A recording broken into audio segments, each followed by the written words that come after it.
মঠ মন্দিৰ মুখৰ আগেদি গ'লে তাতে দেৱীজনী বা দেৱতাটো বহি নাথাকে, বেলজোপা তলতো ত্ৰিশূল পাত থাকিবই, সেই ত্ৰিশূল পাতকো চায়।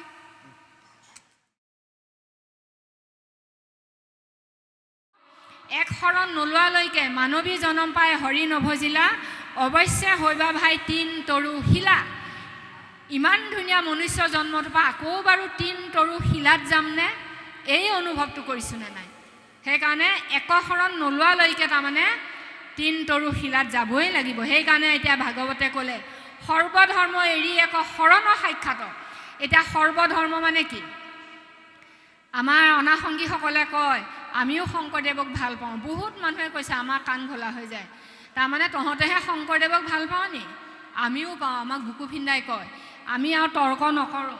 শংকৰদেৱৰ তিথি পাতা, বছৰে বছৰে শংকৰদেৱক মাৰি থাকা, ক'ব মন যায়, আকৌ তৰ্ক কৰে যে আকৌ শংকৰদেৱক ভাল পোৱা।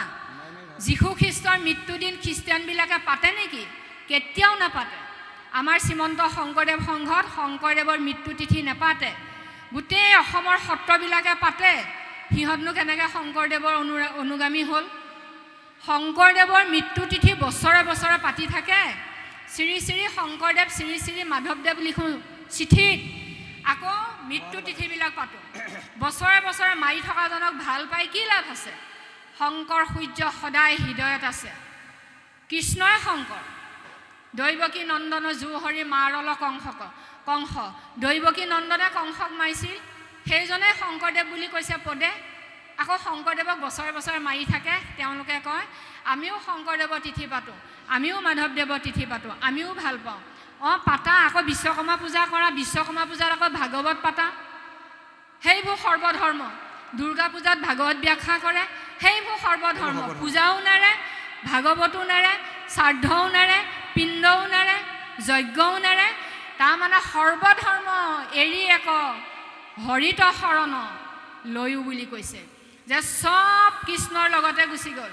কৃষ্ণে এৰিলা পৃথিৱী ধৰ্ম জ্ঞানলৈ, গৈলা হয়তো গুণ নামত হৈ।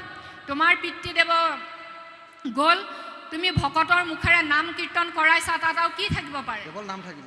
হৰি কীৰ্তনে যতক পাপ সংহিতে পাৰে, ততেক পাপ পাতকীয়া কৰিতে নপাৰে। হৰিনাম কীৰ্তনে যিমান পাপ মষিমূৰ কৰিব পাৰে, অন্য প্ৰায়শ্চিত্ত কৰিতে নাপাৰে। আকৌ তোমালোকে এজনক মাতি আনি তিলিলিং তালালাং সেইটোৱেহে যায় নেকি? নহয়নে বাৰু? বেয়া পাবলগীয়া কথা নহয় এইবিলাক। আজিও যেতিয়া এৰিব পৰা নাই, ভাগৱতে কৈছে সৰ্বধৰ্ম এৰি এক শৰণ সাক্ষাৎ। চব ত্যাগ কৰা, চববিলাক ত্যাগ কৰি এক শৰণত আহা। এক শৰণত আহিলে কেৱল হৰি কীৰ্তন।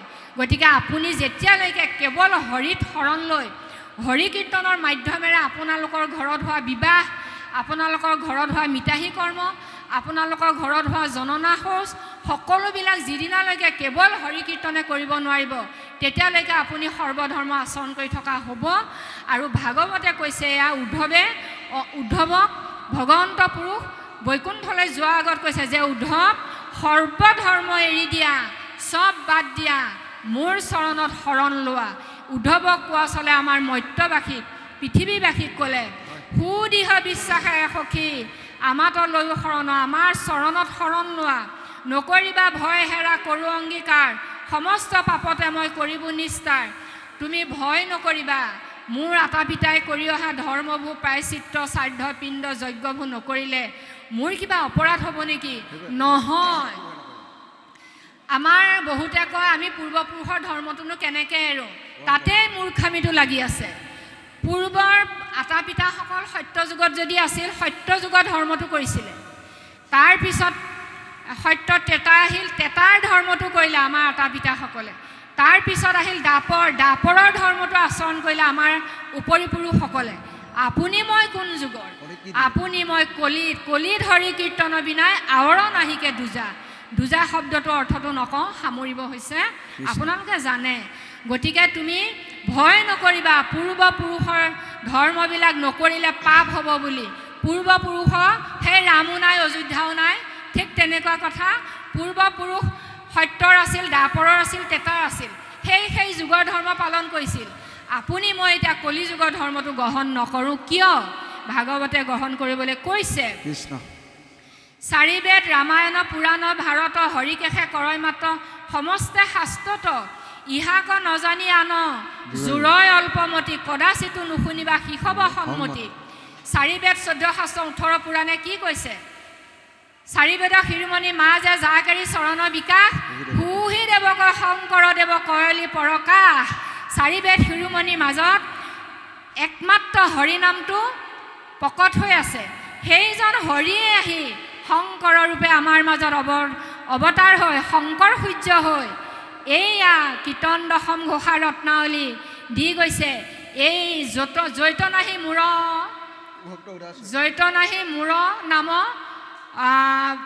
মূৰ নাম গুণ তৈতেহে প্ৰকাশ হয় যত যজ্ঞ তন্ত্ৰ মন্ত্ৰ চয়। য'ত প্ৰভু ভগৱন্তৰ ভাগৱত চৰ্চা নহয়, য'ত প্ৰভু ভগৱন্তৰ গুণনাম শ্ৰৱণ কীৰ্তন নহয়, তাতেহে বোলে পূজা পাতল শ্ৰাদ্ধ পিণ্ড হয়। কিন্তু সেইবিলাক বিঘিনী ধৰ্ম, সেইবোৰ ত্যাগ কৰা বুলি কৈছে। য'ত ভাগৱত হয়, য'ত নাম কীৰ্তন হয়, তাত আৰু কৰিব লগা একো নাথাকে। ভাগৱতে ক'লে কলি যুগৰ মনুষ্যবিলাক বোলে চব পাপৰমতি। আমি পুণ্যৱন্ত বুলি বুকু ফিন্দাই থাকিলে নহ'ব, সকলো বোলে পাপমতি। গতিকে কলিকিত দুখে আমাক পাপমতি কৰি ৰাখিছে।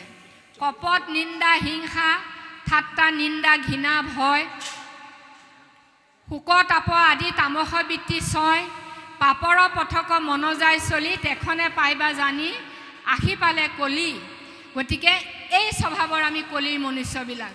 আমি ঠাট্টা নিন্দা পৰনিন্দা পৰচৰ্চা কৰি ভাল পাওঁ, ৰস পাওঁ। ঈশ্বৰৰ কথাত আমি মানে সুখ নাপাওঁ। আৰু শোক তাপ এইবিলাকে আমাক বেছি ক্ৰিয়া কৰে, হৰি নামে ক্ৰিয়া নকৰে। গতিকে মনুষ্যবিলাক পাপমতি। পাপমতি মনুষ্যবিলাকে কেৱল হৰি কীৰ্তন কৰা বাদে বোলে অন্য কোনো মাৰ্গ বা ৰাস্তা নাই বুলি ক'লে এয়া ভাগৱতে। তাৰপিছত ক'লে কৃষ্ণ নামেহে কৰয় পতিতৰো গতি। আৰু এই কলিযুগত হৰি নামৰ বিনে আৰু বেলেগ এনেকুৱা কোনো ধৰ্ম নাই যি তোমাক পাপৰ পৰা পৰিত্ৰাণ কৰিব পাৰিব। নামৰ মহিমাৱে শুনিও সম্পত্তি। যিটোজনে যায় মাধৱক সেবি তাৰ পাছে পাছে ফুৰে যত দেৱ দেৱী। এতিয়া আপোনালোকে এফালে চাগে নকৰে, আমাৰ লৱাৰত এই যে ইউটিউব চেনেলবিলাক এৰি দিব নহয়, এৰি দিলে আমাৰ লৱাৰৰ মানুহবিলাকেও চাই কিন্তু দেই, আৰু মোক কয় আপোনাৰ ভাগৱতবিলাক আমি শুনো, ভাল লাগে, ভালহে লাগে। আচৰণ কৰিব নোৱাৰে আৰু এনেকৈ বহি শুনিবলৈ কিন্তু তেওঁলোকৰ সময় নাই, আৰু তেওঁলোকৰ আচলতে ঈশ্বৰৰ কৃপা নাই। কিন্তু ডাঙৰ কথাটো হ'ল ভাগৱতে ক'লে আমি যে গাড়ীবিলাকত য'ত ত'ত যাওঁ, আমাৰ আপাৰৰবিলাকত মই ইমান দেখা নাপাওঁ, লৱাৰত একদম খোজে খোজে মন্দিৰবোৰ আছে। বেলজোপা তলতো ত্ৰিশূল পাত থাকিবই, সেই ত্ৰিশূল পাতকো চাই অকলেতো আকৌ কোনোবাই এনেকৈ এইবোৰ কি মই চাই চাই আহোঁ। এতিয়া ভাগৱতে ক'লে যিটোজনে যায় মাধৱক সেবি তাৰ পাছে পাছে ফুৰে যত দেৱ দেৱী।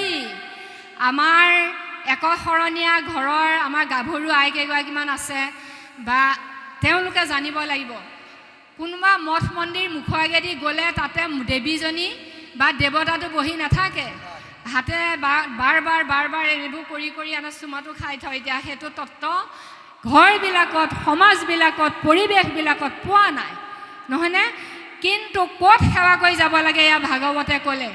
আমি ৰাতিপুৱা গধূলি যেতিয়া মাধৱৰ চৰণত যায় সেৱা শ্ৰদ্ধা ভকতি কৰিছোঁ, সেই সেৱা কৰি উঠি যলৈকে যাওঁ আমাৰ পিছে পিছে সমস্ত দেৱী দেৱতা নদীবিলাকো মূৰ্তিমন্ত হৈ গংগা কাবেৰী সৰস্বতী যত পৰুচি এনেকৈ কিমান নদী যিমান দেৱতা আমাৰ পিছে পিছে গৈ থাকিব। কেলে? আয়ো এজন মনুষ্য, এইজনে আমাৰ দেৱতা দেৱৰো দেৱতা প্ৰভু ভগৱন্তক সেৱাটো জনাই এওঁ গৃহকৰ্মত স্কুল কলেজলৈ ওলাই আহিছে। এওঁ কম ভাগ্যৱান, মনুষ্য জন্ম পাইছে, হৰি সেৱা কৰিবলৈ পাইছে, আমিহে নাপাওঁ।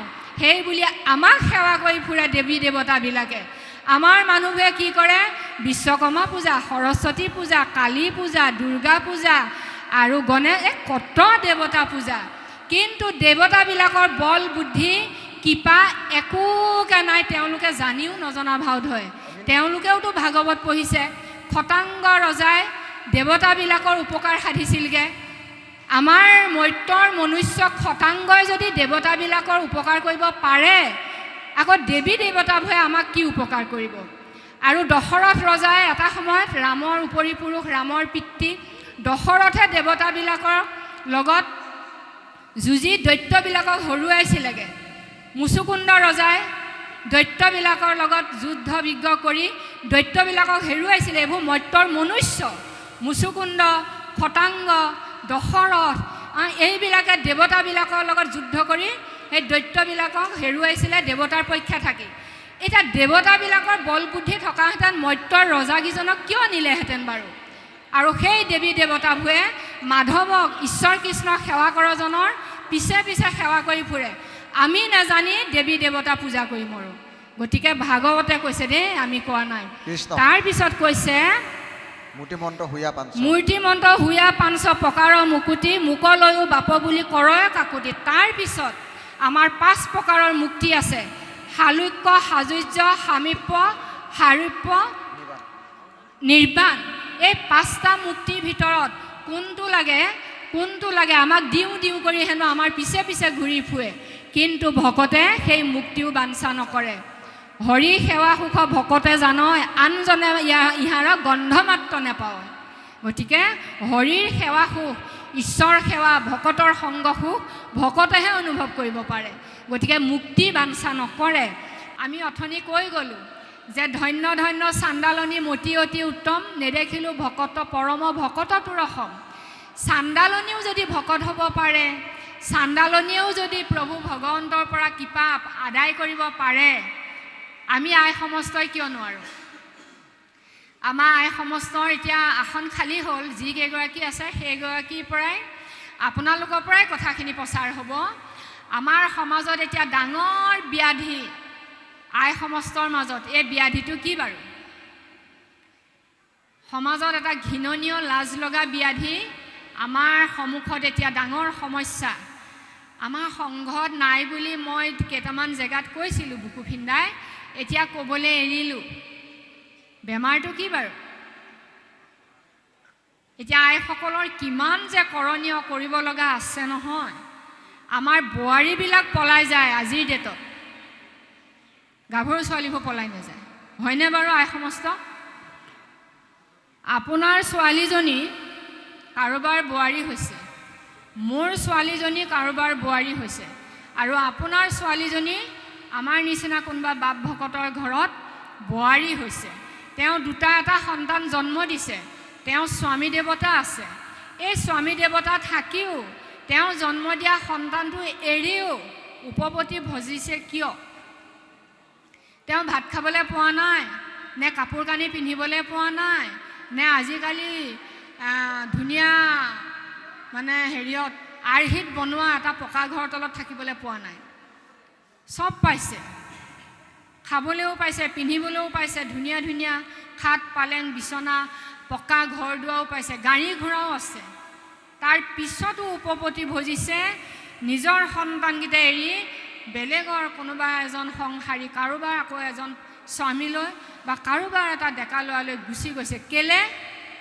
বেমাৰটো গুৰিতে কেৰুণীয়া। আমি আইবিলাক, আমাৰ ছোৱালীবিলাকক আমি ধৰ্ম শিক্ষা নিদিওঁ। ধৰ্ম শিক্ষা দিব লাগিব, গুৰুজনক চিনাকি কৰি দিব লাগিব। ধৰ্ম শিক্ষাৰ মাজতে নৈতিক শিক্ষাটো বাজি আছে। যেতিয়া জ্যেষ্ঠজনক সেৱা কৰিব, সদায় গুৰু সেৱা কৰিব। আপোনাৰ মোৰ ছোৱালীবিলাক আমি শৰণ দি গুৰু সেৱা যেতিয়া কৰাম, ভকত যেতিয়া সেৱা কৰাম, তেতিয়া সেই ছোৱালীবিলাকে কেতিয়াও কস্মিন কালেও উপপতি ভজিব নোৱাৰে। তেওঁ বুজি পায় ভগৱন্ত পুৰুষে মোৰ কাৰণে এজন পুৰুষৰে সৃষ্টি কৰিছে, তেওঁৰ লগত মোৰ সংসাৰখন আগুৱাই যাব, খাবলৈ পালেও নেপালেও। কিন্তু শিক্ষাটো কেনেকৈ দিম? গুৰুজনে লিখিছিলে হৰিচন্দ্ৰ উপাখ্যান। হৰিচন্দ্ৰ ৰজা আছিল, পথৰ ভিক্ষাৰী হৈছিল, চাণ্ডাল হৈছিল। শৈব্যায়ে এৰি থৈ গৈছিলে নেকি হৰিচন্দ্ৰ ৰজা? আপোনাৰ মোৰ ছোৱালীয়ে পথৰ ভিক্ষাৰী হ'বলৈতো নালাগে, কিয় এৰি যায় নহয়নে? স্বামীগৰাকীয়ে মিডিয়াৰ আগত কান্দে, তুমি য'তেই আছা মই তোমাক আঁকোৱালি ল'ম, তুমি আহা, এনেকুৱা নিউজ কিমান চাব। আৰু অকণ অকণ সন্তানবিলাকে যেতিয়া মিডিয়াৰ মুখৰ আগত মা তুমি ক'ত আছা আহা বুলি কৈ বুকু ভাঙি ভাঙি কান্দে, আমাৰো বুকুখন ভাঙি ছিঙি যায়। এই ছোৱালীবিলাক, এই বোৱাৰীবিলাকক কি শিক্ষা দিছে তেওঁলোকৰ মাবিলাকে? নিজৰ সতী সন্ততি এৰি, নিজৰ স্বামীক এৰি পৰপতি ভজিছেগৈ। তাৰমানে আমি আমাৰ ছোৱালীক শিক্ষা দিব পৰা নাই। নল দময়ন্তী কাহিনীৰে আমি ল'ৰা ছোৱালীক বুজাব পাৰিব লাগিব। সব্যাৰাণী কাহিনীটোৱে আমি বুজাব পাৰিব লাগিব। নিজে বুজাব নোৱাৰিলেও প্ৰাথমিকৰ আইসকলৰ দ্বাৰা আমি ঘন ঘনকৈ ভাগৱত ব্যাখ্যা আলোচনা কৰিব লাগে। আমাৰ সতী সন্ততিভক আমি শুনাব লাগে, আমাৰ আই সমস্ত। আৰু আমাৰ বহুত আই আছে এইবোৰ কৰিবলৈ আমাৰ সময় নাই বুলি কয়। গতিকে সদায় আমাৰ খোৱা কৰা, ধোৱা পখলা, হাই হাই খাই খাইকৈ আমি জীৱন কটাইছোঁ। সেইকাৰণে আমাৰ ছোৱালীবিলাক, আমাৰ মানে বোৱাৰীবিলাক, আমাৰ উঠি অহা প্ৰজন্মটো আমিয়ে নষ্ট কৰিছোঁ। আমাৰ পৰাই সৃষ্টি, আমাৰ পৰাই ধ্বংস হৈছে। দুখন সংসাৰ ধ্বংস হৈছে এগৰাকী এগৰাকী নাৰীৰ কাৰণে। গতিকে আমি আইসকলে, আৰু এই গোটেই বস্তুখিনি আমাৰ গুৰুজনে দি গৈছে। অন্ধকাৰচ্ছন্ন জীৱনটো আমাৰ ক'ৰ পৰা আহিলোঁ, কেতিয়া আহিলোঁ আমি গম পাওঁ নেকি? কোনদিনা মাৰ গৰ্ভত থিতাপি লৈছিলোঁ, কোনদিনা ভূমিষ্ঠ হৈছিলোঁ, একো নাজানো। আন্ধাৰত খেপিয়াই ফুৰিছোঁ নহয়নে?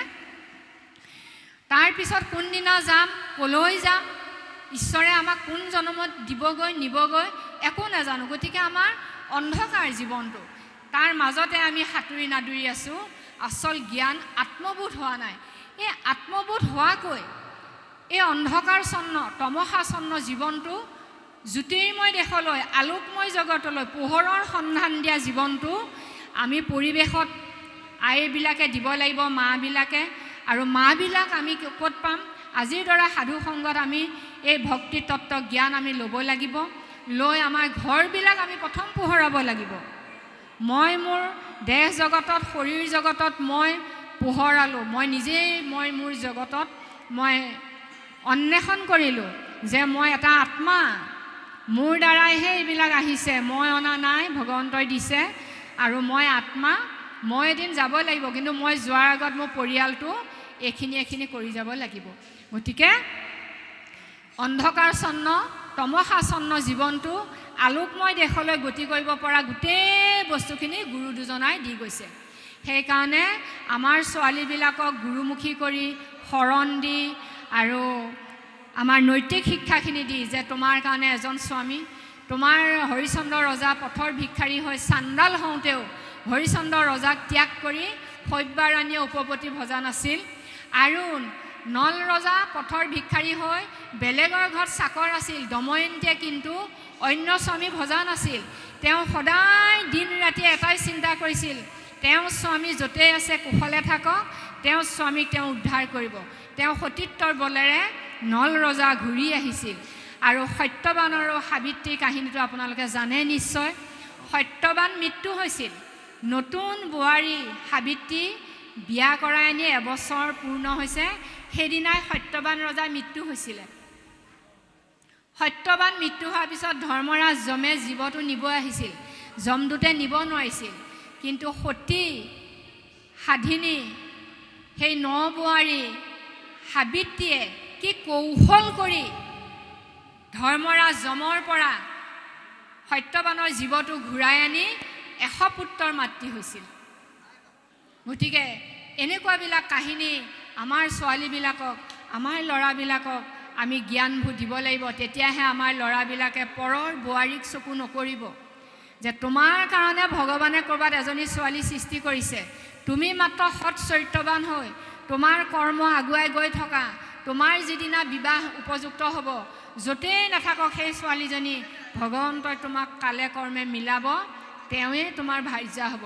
তাৰ বাদে তুমি বেলেগৰ লগত চুপতি নকৰিবা, বেলেগৰ ছোৱালীক তুমি কটু দৃষ্টিৰে নাচাবা। আইবিলাকে নিজৰ ল'ৰা সদায় খুৱাইছোঁ, ধুৱাইছোঁ, মৰম কৰিছোঁ, আমি দিব পাৰিছোঁ নে নাই আপোনালোকে দিছে চাগে। তাৰপিছত আমাৰ আইবিলাকে ভাগৱত পঢ়িব নেপায়, নাম গাব নেপায়, বাপবিলাক আছে, বাপ সমস্ত থাকোঁতে আইবিলাক কিয় যাব লাগে, এনে কথা কেতিয়াও ক'ব নালাগে। আমি শৰণীয়া ভজনীয়া আইবিলাক আৰু আমাৰ অনাসংগী আইবিলাককো তেওঁলোকে নুবুজা কথাটো বুজাই দি জ্ঞানৰ পোহৰেৰে আলোকময় দেশলৈ গতি কৰিব পৰাকৈ আমি তেওঁলোকক অন্ততঃ আগবঢ়াই আনিব লাগে যে দেহটোহে আই বা বাপ, আমাৰ জীৱটো মতা মাইকী নাই। গতিকে তোমালোকে এনেকৈ ভাবি নাথাকিবা। আমাৰ শ্ৰীমন্ত শংকৰদেৱ সংঘত দেখিছা নাই, আমাৰ আইবিলাকে ভাগৱত পঢ়ে, আইবিলাকে নাম গায়, তোমালোকে বা আপোনালোকে কিয়নো নেপায় কৰি থাকে, নহয়নে বাৰু? গতিকে আমাৰ পৃথিৱীখন সৃষ্টিখন বোৱাই নিবৰ কাৰণেহে আমাৰ আই আৰু বাপ, কিন্তু দেহৰহে মতা মাইকী, জীৱটোৰ মতা মাইকী নাই। আই এগৰাকী মৃত্যুৰ পিছত জীৱটো বিজ্ঞানেও আজিলৈকে ধৰিব পৰা নাই, চাব পৰা নাই। যদি ধৰিবও পাৰে, চাবও পাৰে, মতা এই আইগৰাকী জীৱটো সঁচাকৈ মাইকী আকৌ দেই বুলি কিন্তু বিজ্ঞানেও ক'ব নোৱাৰে। তাৰমানে সৃষ্টিখন প্ৰৱৰ্তি থাকিবলৈহে আমাৰ নাৰী আৰু পুৰুষ সকলো জীৱতে। গতিকে এই জ্ঞানখিনি আমি পাইছোঁ ক'ত? গুৰুজনৰ আদৰ্শৰে আমি এই শাস্ত্ৰবিলাকত। কৃষ্ণ।